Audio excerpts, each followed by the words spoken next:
राधे राधे, हरे कृष्णा। आप सभी का दिन शुभ हो। आज माघ मास का 27वां दिन है और आज दिनांक है 9 फरवरी रविवार। और आज भी माघ मास महात्म्य सुनाने से पहले आपको सुनाते हैं एक ऐसे पापी की कहानी जो स्वयं श्री राम जी की गोद में बैठा था। एक बार कर्मचंद और धर्मचंद नाम के दो भाई थे। धर्मचंद भगवत भक्त थे और कर्मचंद विषयी पुरुष था। शराब आदि का सेवन किया करता था। बड़े भाई धर्मचंद संतों से निवेदन करके उनको घर लाते, उनकी आरती करते और प्रसाद खिलाते। ये सब देखकर कर्मचंद संतों को गाली दिया करता क्योंकि वो दुष्ट स्वभाव का था। अब बड़े भाई ने सोचा कि इस दुष्ट का कैसे कल्याण होगा, क्योंकि संतों को गालियां देने से तो दुर्गति पक्की है। फिर एक बार अयोध्या के संतों की मंडली उनके वहां से निकली। धर्मचंद जी ने सुना तो सम्मान सहित उनको अपने यहाँ बुलाया, फिर उनकी आरती उतारी और प्रसाद ग्रहण कराया। इतने में ही शराब पीकर कर्मचंद वहां आया और उन सबको गालियां देने लगा। उसका कमरा ऊपर था। वो सबको गालियां देते हुए अपने कमरे में चला गया। संतों ने धर्मचंद जी से कहा कि आप तो हमें आदरपूर्वक लाए थे, लेकिन ये कौन है? धर्मचंद जी ने कहा, महाराज जी क्षमा करें, ये मेरा छोटा भाई है। गलत संगति के कारण इसकी ऐसी दुर्दशा हो गई है। उन्होंने पूछा, महाराज क्या इसका कल्याण हो सकता है? संतों ने कहा, क्यों नहीं, पक्का हो जाएगा, आप चिंता मत करो। उनमें से एक संत हष्ट पुष्ट थे। अब वो ऊपर कर्मचंद के कमरे में गए। बाहर से दरवाजा खटखटाया तो कर्मचंद ने दरवाजा खोला। संत भगवान समझ गए कि यहाँ विनय से बात नहीं चलेगी, तो उन्होंने पहले तो कर्मचंद को नीचे गिराया और फिर उसकी छाती पर चढ़कर बैठ गए। फिर संत ने कहा, राम बोल। कर्मचंद ने कहा, नहीं बोलूंगा। संत ने कहा, अगर राम नहीं बोला तो मैं तुम्हारा गला दबा दूंगा। यहाँ कोई तुम्हें बचाने वाला नहीं है, बोल राम। काफी देर विचार करने के बाद कर्मचंद ने सोचा कि अब बचने का कोई और उपाय है नहीं, तो बचने के लिए उसने कहा, राम राम। सुनते ही संत महाराज जी उसके ऊपर से हट गए और बोले, बेटा इस नाम की कीमत कभी मत लेना, इसे बेचना मत। और कुछ दिन बाद सारे कर्मों का फल कर्मचंद को मिला। जो कुछ भी आज तक उसने किया, उस कर्म के कारण उसे जानलेवा रोग हुआ और उसकी मृत्यु हो गई। अब कर्मचंद यमराज जी के दरबार में पहुंचा। यमराज जी ने जब उसका लेखा जोखा देखा तो उसके खाते में तो केवल पाप ही पाप लिखे थे। बस 2 बार उसने किसी संत की कृपा से राम बोला था। यमराज जी ने कहा कि ये राम नाम जपना ही एकमात्र पुण्य है तुम्हारा, क्या लोगे इस राम नाम के बदले में? कर्मचंद को संत महाराज की संगति के कारण उनकी बात याद रही, जिन्होंने कहा था कि बेटा इस राम नाम के फल को बेचना नहीं। तो कर्मचंद ने पूछा कि पहले तो हमें कीमत बताइए इस 2 बार राम नाम जपने की। अब यमराज जी फंस गए। सोचने लगे कि भगवान के नाम की कीमत लगाने से तो बड़ा भारी अपराध बन जाएगा। तो उन्होंने थोड़ी देर विचार किया, फिर सोचने लगे कि क्यों ना देवराज इंद्र से सलाह ली जाए। अब यमराज जी ने देवराज इंद्र को बुलाया और उन्हें सारा हाल सुनाया। तब देवराज इंद्र ने कहा कि इसका निर्णय तो मैं भी नहीं कर सकता, इसका निर्णय तो केवल ब्रह्मा जी ही कर सकते हैं। कर्मचंद बहुत चतुर था, उसको भी अब नाम की महिमा समझ आने लगी। तो उसने कहा, ये भयंकर रूप वाले यमदूत मेरे सामने से हटा दिए जाएं, और जहां भी तुम्हें मुझे ले जाना हो मैं पैदल नहीं चलूंगा, मेरे लिए पालकी बुलाई जाए। देवराज इंद्र और यमराज जी ने कर्मचंद को पालकी में बिठाया और ब्रह्मलोक ले गए। सारा वृतांत जानकर ब्रह्मा जी ने पूछा, क्या पुण्य है इस जीवात्मा का कि आप दोनों स्वयं इसे पालकी में बिठा कर लाए हैं? तब यमराज जी ने कहा कि ये तो महान पापी है, पर इसने 2 बार राम राम बोला है और अब बोल रहा है कि उसकी कीमत बताओ। ब्रह्मा जी भी सर खुजलाने लगे, क्योंकि राम नाम की कीमत तो वो भी भला कैसे बता दे। तब ब्रह्मा जी ने कहा, राम नाम की महिमा को भगवान शिव जानते हैं। हम सब कैलाश चलते हैं और शिव जी से ही नाम की महिमा सुनते हैं। अब वो पापी जीवात्मा ब्रह्मलोक में सुख प्राप्त करके बहुत ही प्रसन्न था। अब सभी लोग भगवान महादेव जी के धाम कैलाश पर्वत पर पहुंचे। भगवान शंकर के दर्शन करते ही जीवात्मा को तो परम आनंद महसूस हुआ और उसके सारे पाप नष्ट हो गए। अब भगवान शिव ने पूछा कि आप सबका कैसे आगमन हुआ? तब यमराज जी ने कहा कि प्रभु, इस जीवात्मा ने 2 बार राम राम जपा है और अब उसकी कीमत पूछ रहा है। हम आपसे राम नाम की कीमत पूछने आए हैं। शिव जी ने कहा, रा कहकर मैं हलाहल विष को पी गया और म कहकर उसको अपने कंठ में रोक लिया। मैं भी दिन रात राम नाम ही जपता हूँ और इसी राम नाम से काशी में मरे हुए जीवों को मोक्ष प्रदान करता हूँ, पर राम नाम की कीमत बताने की तो मेरी सामर्थ्य भी नहीं है। उन्होंने बोला, सीधे साकेत धाम चला जाए और सीधे श्री राम जी से ही इसके विषय में पूछा जाए। अब तो जीवात्मा को बड़ा आनंद हुआ। सभी लोग जीवात्मा को दुल्हे की तरह पालकी में बिठाकर साकेत धाम पहुंचे। तब भगवान श्री राम जी ने पूछा, कैसे आगमन हुआ? यमराज जी ने बताया कि प्रभु, ये जीवात्मा बड़ा पापी है, लेकिन इसने आपके एक प्रेमी महात्मा के कहने पर 2 बार राम राम जपा है और अब ये उसकी कीमत पूछ रहा है। तब भगवान श्री राम ने कहा, इसको मेरी गोद में बिठाओ।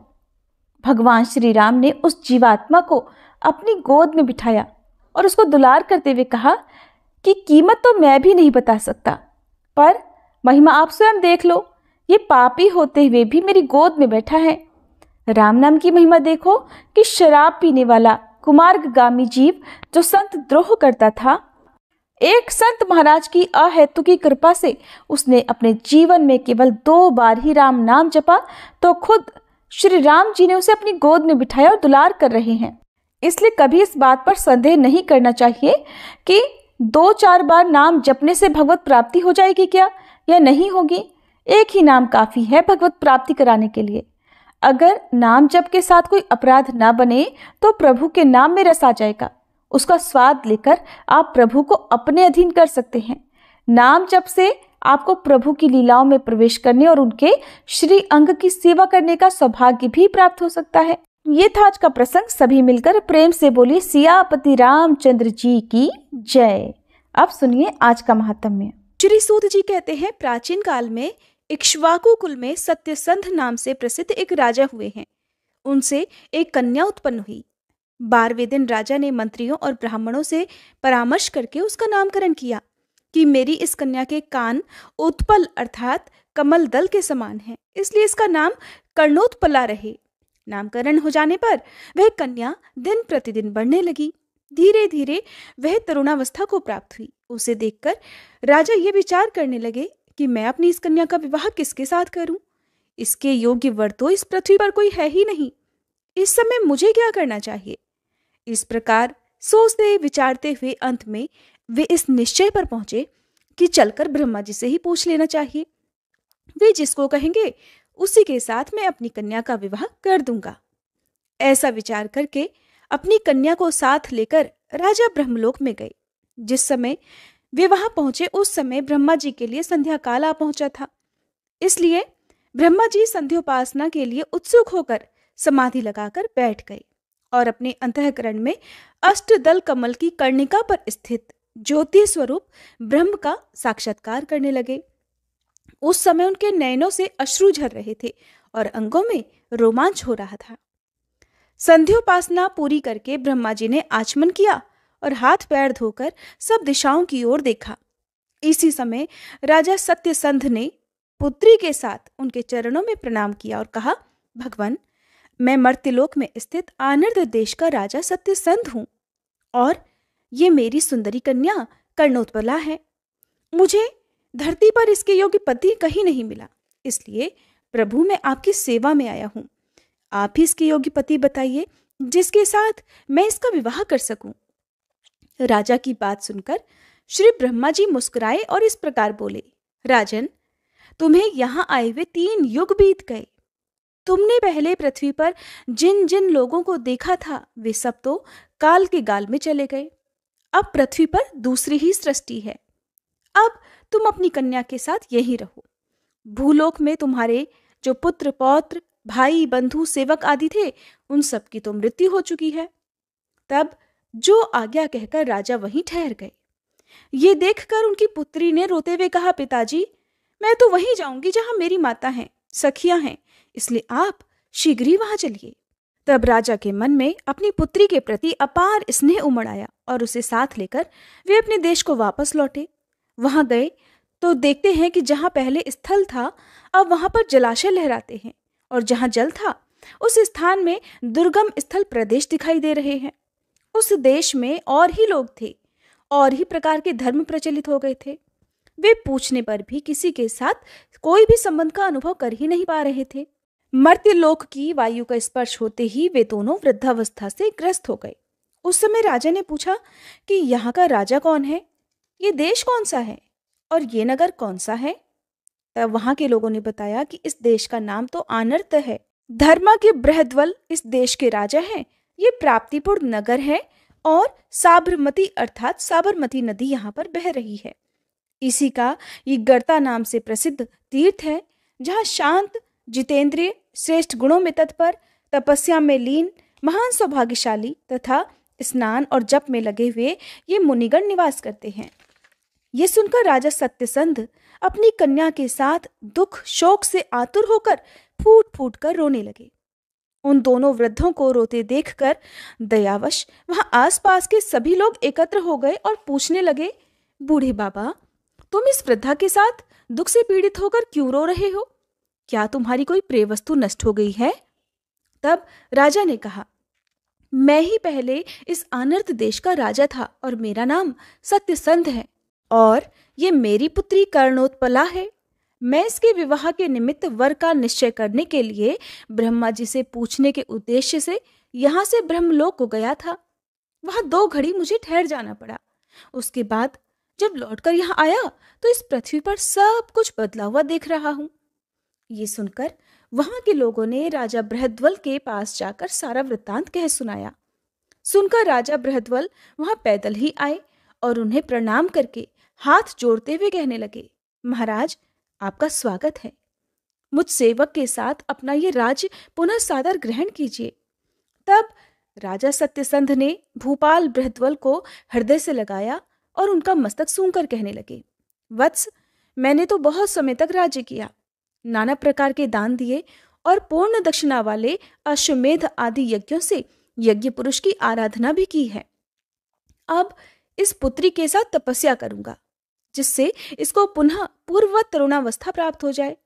सुनकर बृहद्वल बोले, प्रभु, मैंने परंपरा से ये सारी बातें इस प्रकार सुनी हैं कि राजा सत्यसंध अपनी कन्या को साथ लेकर कहीं चले गए थे, फिर वापस लौटकर कभी नहीं आए।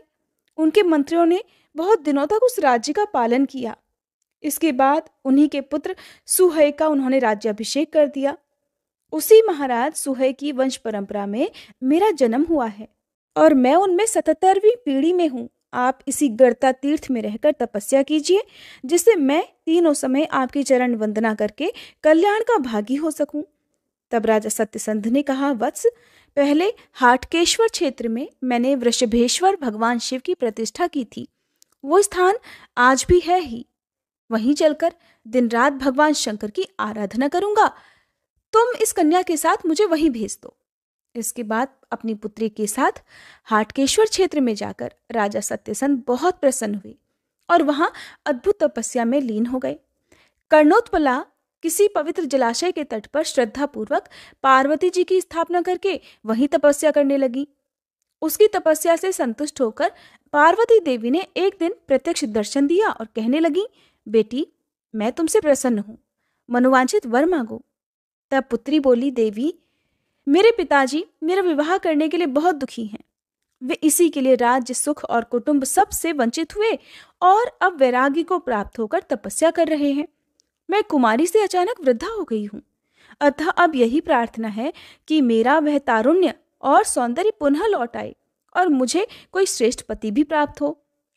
तब देवी पार्वती बोली, शुभे, माघ मास की तृतीया को जब शनिश्चर दिन और धनिष्ठा नक्षत्र का योग हो, तब तुम यौवन और रूप का चिंतन करती हुई इस पुण्य जलाशय में स्नान कर लेना। इससे तुम्हारा शरीर युवावस्था से संपन्न और दिव्य रूप से सुशोभित हो जाएगा। दूसरी कोई स्त्री भी जो इस दिन इसी उद्देश्य से यहाँ स्नान करेगी, ऐसे ही दिव्य रूप से सुशोभित होगी। ऐसा कहकर देवी पार्वती जी अंतर्ध्यान हो गई। फिर वह योग आने पर कर्णोत्पला ने रूप, सौभाग्य, यौवन तथा अन्य मनोरथों का चिंतन करके आधी रात को जल में प्रवेश किया। स्नान करके वह दिव्य रूप और यौवन से संपन्न होकर जलाशय से बाहर निकली। इसी समय उसके समीप साक्षात कामदेव आए और बोले, महाभागे, मैं पार्वती जी की आज्ञा से तुम्हारे पास आया हुआ कामदेव हूं, तुम मेरी पत्नी बनो। कर्णोत्पला ने कहा, अगर ऐसी बात है तो आप मेरे पिताजी के पास जाकर स्वयं मेरे लिए प्रार्थना कीजिए, क्योंकि कन्या को कभी भी स्वच्छंद नहीं होना चाहिए। कामदेव ने तथास्तु कहकर उसकी बात मान ली। तब वह अपने पिता के पास जाकर उन्हें प्रणाम करके बोली, पिताजी, मैंने पार्वती जी की आराधना करके सुंदर रूप और युवावस्था प्राप्त की है, अतः आप मेरा विवाह करके अंतः सुख लाभ कीजिए। देवी पार्वती ने कामदेव को मेरा पति नियत करके भेजा है। तब अपनी कन्या को पूर्ववत युवावस्था से युक्त देखकर राजा कहने लगे, बेटी, आज तो मेरी तपस्या सफल हो गई, मैंने जीवन का फल पा लिया। इतने में ही कामदेव ने आकर प्रार्थना की, हे राजन, आप अपनी कन्या मुझे प्रदान कर दीजिए। इसके लिए पार्वती देवी ने स्वयं मुझे यहाँ भेजा है। तब राजा ने ब्राह्मणों के वचन से अग्नि को साक्षी बनाकर अपनी कन्या का विवाह कामदेव के साथ कर दिया। वह रति के बाद कामदेव की प्रीति का पात्र हुई, इसलिए प्रीति नाम से विख्यात हुई। जिस जलाशय पर उसने तपस्या की वह कर्णोत्पला तीर्थ के रूप में प्रसिद्ध हुआ। जो भी स्त्री और पुरुष माघ के महीने में उसमें स्नान करते हैं उन्हें प्रयाग स्नान का फल प्राप्त होता है और कभी बंधुओं के वियोग का कष्ट नहीं भोगना पड़ता। श्री सूत जी कहते हैं, अब एक और वृतांत सुनो। याज्ञवल्क्य जी के 2 पत्नियां थीं, दोनों ही सब प्रकार के सद्गुणों से संपन्न थीं। उनमें से जो बड़ी स्त्री थी उसका नाम मैत्रेयी था और छोटी का नाम कात्यायनी था। उन दोनों के द्वारा निर्मित 2 सुंदर कुंड हाटकेश्वर क्षेत्र में विद्यमान हैं। वहां स्नान करने वाले मनुष्य महान अभ्युदयकारी उत्तम लोकों को जाते हैं। कात्यायनी और पतिव्रता शांडिली के 2 उत्तम तीर्थ और हैं, जहां परम वैराग्य को प्राप्त होकर आई हुई कात्यायनी को शांडिली देवी ने बोध कराया था। जो नारी मार्गशीर्ष शुक्ल पक्ष की तृतीया को वह एकाग्रचित्त होकर स्नान करती है वह अखंड सौभाग्यवती होती है। जो स्त्री दुर्भाग्य युक्त, कानी, बूढ़ी और नाटी है वह भी उस तीर्थ में स्नान करने के प्रभाव से अपना अभीष्ट मनोरथ प्राप्त कर लेती है। एक दिन कात्यायनी फल लेने के लिए अपने आश्रम से बाहर निकली। उस समय उसने शांडिली को देखा। वह पति के पास हाथ जोड़कर विनीत भाव से झुकी हुई सी खड़ी थी और उसके पति भी अनुराग युक्त हृदय और प्रसन्नता पूर्ण दृष्टि से उसी का मुख निहारते हुए गुण दोष का विवेचन कर रहे थे। उन दोनों पति पत्नी को एक दूसरे से अत्यंत प्रसन्न देखकर कात्यायनी अपने मन में ये विचार करने लगी कि ये तपस्विनी धन्य है जिसका पति इसके मुख की ओर प्रेम से देखते हुए गुण दोषों का विवेचन कर रहा है। पत्नी के प्रति इसके हृदय में तो अत्यंत अनुराग और स्नेह है। ये सब सोचती हुई पतिव्रता कात्यायनी अपने आश्रम में चली गई।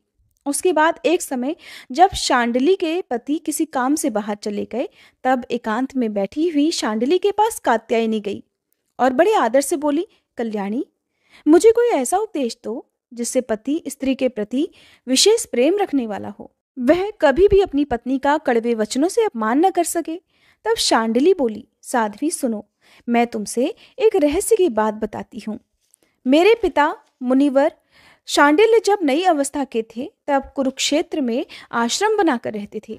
वहीं पर मैं उनकी इकलौती कन्या उत्पन्न हुई। उस तपोवन में ही मैं क्रमशः बड़ी हुई और होम के समय पिताजी की यथायोग्य सेवा करती रही। प्रतिदिन उनके लिए निवार आदि धान्य लाया करती थी। एक समय मेरे पिता के आश्रम में मुनिश्रेष्ठ नारद जी आए। मैंने पिताजी की आज्ञा से उनके पैर धोकर स्नान आदि कराया और उनकी थकावट दूर की। भोजन के अंत में जब मुनि सुख से विराजमान हुए तब मेरी माता ने उनसे विनयपूर्वक पूछा, हे मुनिवर, ये हमें एक कन्या पैदा हुई है जो हमें प्राणों से भी अधिक प्यारी है, अतः इसके लिए कोई सुखदायक पति प्राप्त हो ऐसा उपाय बताइए। कोई व्रत, नियम, होम, मंत्र हो तो बताइए जिसके करने से इसको कोमल स्वभाव वाला सद्गुणी पति प्राप्त हो, जो प्रिय बोलने वाला तथा पर स्त्री से विमुख रहने वाला हो। मेरी माताजी का ये वचन सुनकर नारद जी कहने लगे कि हाटकेश्वर क्षेत्र में 5 पिंडा गौरी हैं जिनकी स्थापना स्वयं पार्वती देवी ने की है। उन्हीं 5 पिंडा गौरी की ये 1 वर्ष तक प्रत्येक तृतीया को अत्यंत श्रद्धा के साथ पूजा आराधना करे। इस प्रकार वर्ष समाप्त होने पर ये यथायोग्य पति प्राप्त कर लेगी। ऐसा कहकर माता से विदा लेकर मुनि श्रेष्ठ नारद जी प्रसन्नता पूर्वक तीर्थ यात्रा को चले गए।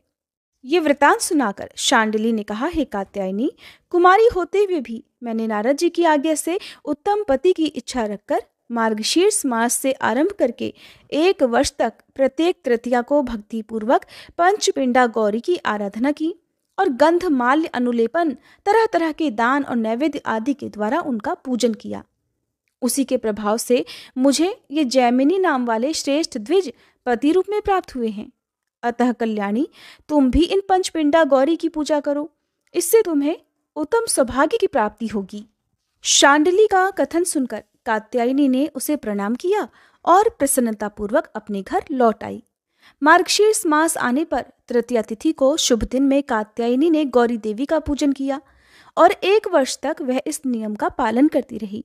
उसने मिष्ठान आदि सरस भोजनों से गौरी देवी को तृप्त किया।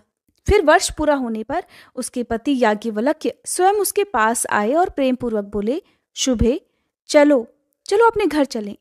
ऐसा कहकर वे कात्यायनी का दाहिना हाथ पकड़कर उसे अपने घर लिवा ले गए और मैत्रेयी के साथ जैसा उनका बर्ताव था वैसा ही बर्ताव वे कात्यायनी के साथ भी करने लगे। उसके बाद कात्यायनी से उन्होंने एक गुणवान पुत्र उत्पन्न किया जिसका नाम कात्यायन था। वह यज्ञ विद्या में परम निपुण था। कात्यायन के पुत्र वर रुचि हुए जो समस्त गुणों के समुद्र, सर्वज्ञ और वेदों के पारंगत विद्वान हुए। उन्होंने हाटकेश्वर क्षेत्र में विद्यार्थियों के लाभ के लिए श्री गणेश जी की स्थापना की है। चतुर्थी और शुक्रवार के योग में उन गणेश जी की विशेष रूप से आराधना करके द्विज वेद वेदांगों का पारंगत विद्वान होता है। हरे कृष्णा। कथा को अंत तक सुनने के लिए आप सभी का बहुत बहुत आभार। इससे आगे का वृतांत आप सभी अगले अध्याय में जरूर सुनिएगा।